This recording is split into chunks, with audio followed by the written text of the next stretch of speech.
Hello and welcome to episode 116 of Nugget's Dungeon Terrain. In this episode, I'm opening another packet of $3 polymer clay and trying to create some additional monsters for my collection. First up, I wanted to create a giant centipede that looks something like this cheap plastic one on the right. I originally tried molding and shaping the plastic, but it's not a kind that manipulates very easily, so then I decided to work it with polymer clay instead. I created a shape that basically was about the size of half of the plastic centipede.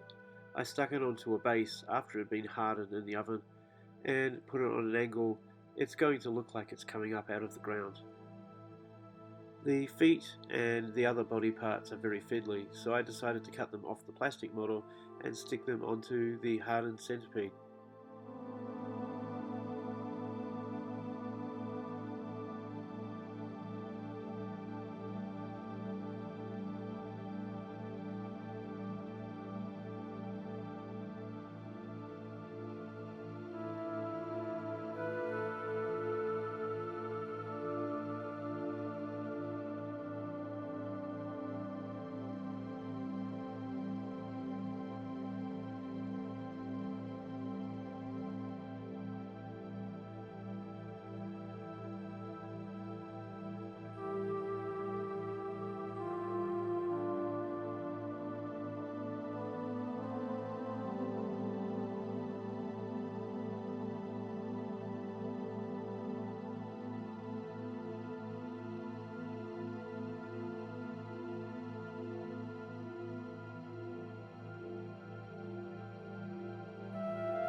On the flanks between each segment, I poked holes using a toothpick.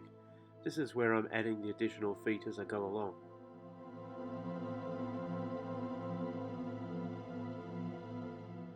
With all the feet added, I'm now creating the base. I'm using this coarse gel and I'm making sure not to put any up against the creature.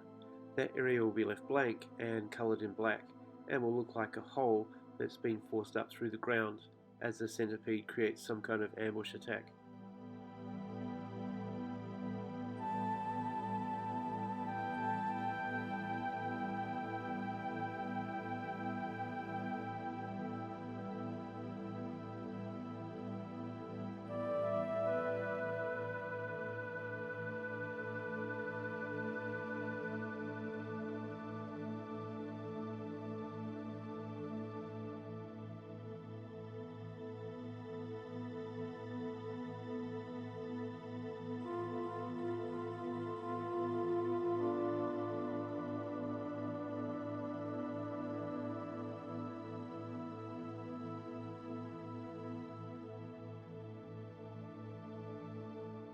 Here's the piece with all of the feet and the texture gel added to the bottom. And here's some different angles of the finished giant centipede.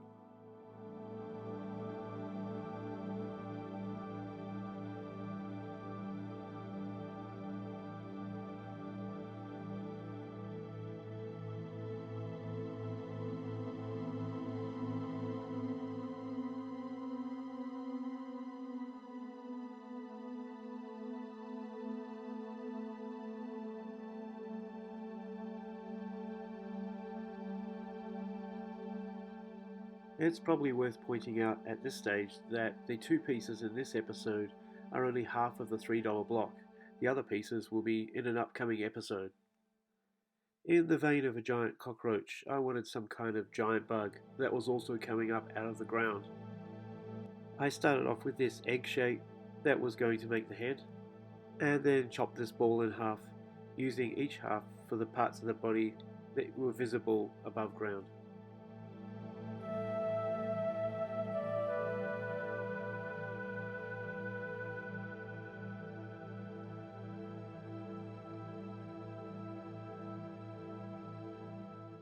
Having glued the three body segments together and stuck it to a wooden base, I then set about trying to make the bug look more menacing. I did this using a similar technique to some of my other episodes by adding some dried rose thorns to its body.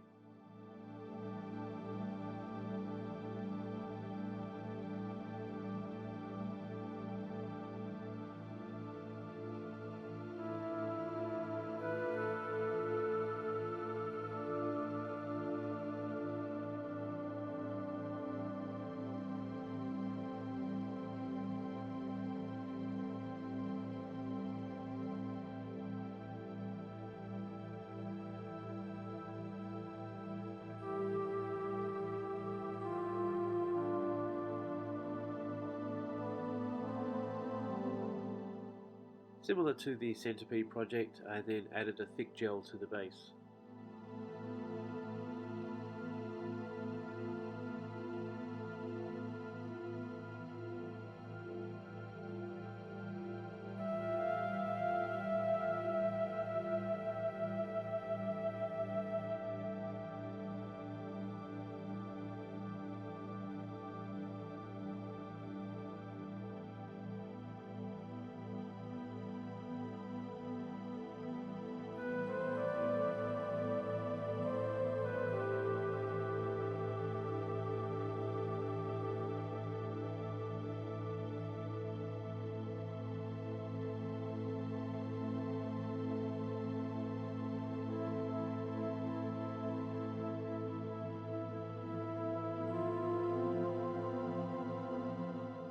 For a little bit of variation, I decided to make it look like this bug was pushing up through some floorboards or the substructure of a building. So I cut these thin strips of balsa and put them jutting out into the gel before it had dried.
An advantage of using this good artist gel is that it's supposed to stick to a vertical surface, i.e. a painting, so it has no problem holding these sticks into place and I don't need additional glue.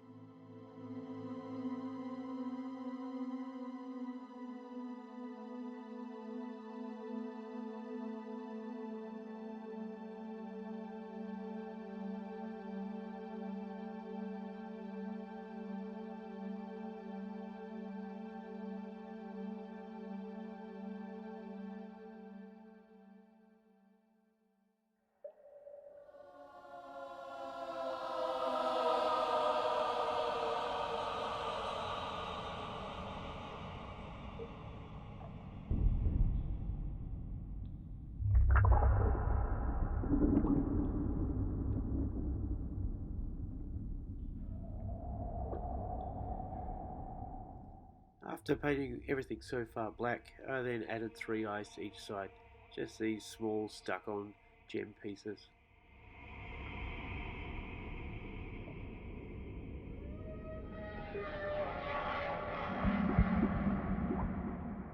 An afterthought, just like the beholder in the previous episode, I decided to add some extra texture to some of the areas of the bug.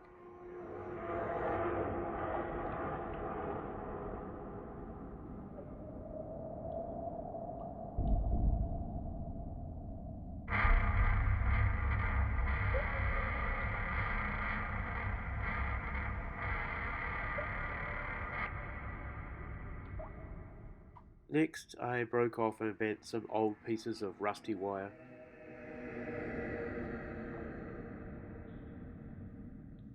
I flicked some gel over these legs to give them a little bit more body and interest.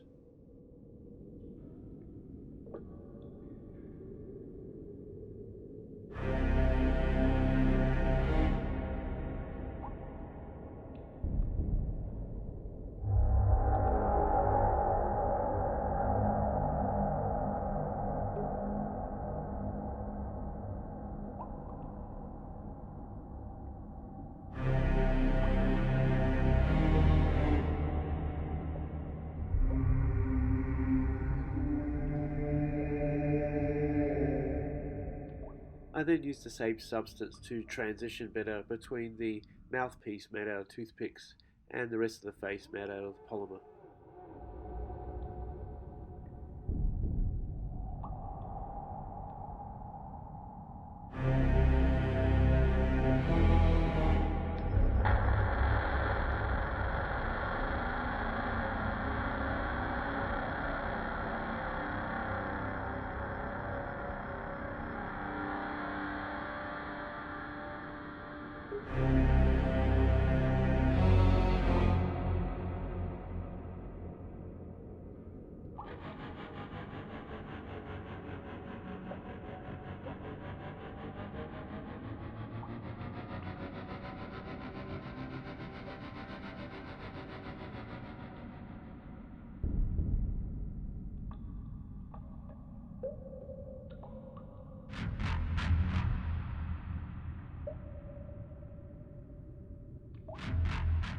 So thanks for joining, and I've got 3 more of these similar videos in the barrel waiting to go.